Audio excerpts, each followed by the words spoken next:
Kasih karunia dan damai sejahtera dari Allah Bapa kita dan dari anaknya Tuhan Yesus Kristus menyertai kamu sekalian.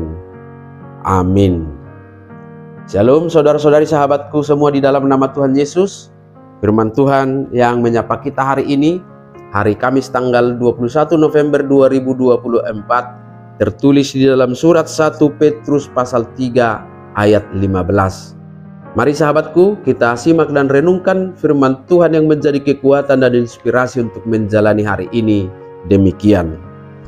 Tetapi kuduskanlah Kristus di dalam hatimu sebagai Tuhan, dan siap sedialah pada segala waktu untuk memberi pertanggungan jawab kepada tiap-tiap orang yang meminta pertanggungan jawab dari kamu tentang pengharapan yang ada padamu.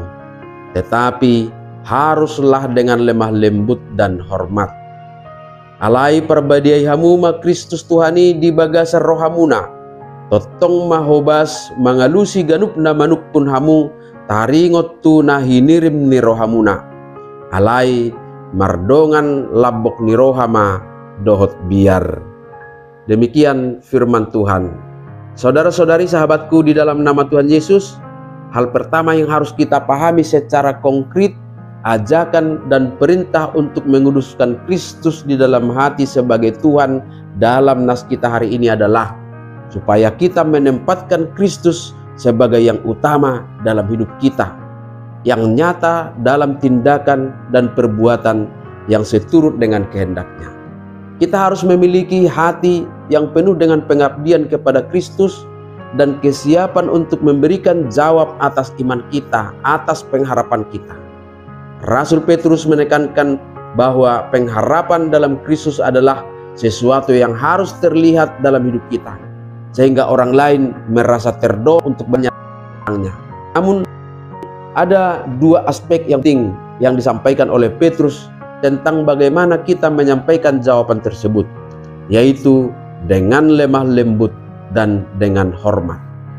Menguduskan Kristus di hati berarti menjadikannya pusat dari kehidupan kita, memberinya posisi tertinggi dalam hati kita. Hal ini menuntut kita untuk hidup dengan standar moral dan spiritual yang ditetapkan oleh Kristus. Ketika Kristus menjadi fokus hidup kita, kehidupan kita akan mencerminkan kasih, pengharapan, dan damai sejahteranya yang menjadi kesaksian bagi orang lain. Hal ini berarti kita perlu memahami dengan baik dasar iman kita, belajar firman Tuhan dan mengalami persekutuan dengannya secara pribadi membuat kita mampu memberikan jawaban yang bijaksana dan membangun kepada mereka yang bertanya. Dengan demikian kita akan siap memberi pertanggungan jawab atas iman kita. Kita tidak ragu lagi, malahan akan dengan berani dan selalu siap menjelaskan alasan pengharapan yang kita miliki. Kemudian Petrus mengajak kita untuk berbicara dengan sikap lemah lembut dan hormat yang menunjukkan bahwa kita menghargai orang lain meskipun mereka mungkin memiliki pandangan yang berbeda dengan kita. Penginjilan bukan hanya tentang menyampaikan kebenaran, tetapi juga tentang bagaimana kita menyampaikannya sehingga membawa orang lebih dekat kepada Kristus, bukan malah menjauh.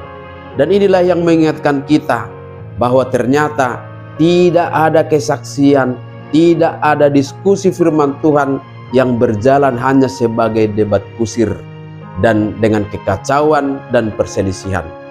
Karena kuasa firman Tuhan itu akan mengendalikan hati dan pikiran kita untuk menyampaikan dan menjelaskannya dalam kasih, dengan lemah lembut dan dengan hormat kepada siapa kita memberitakannya. Amin.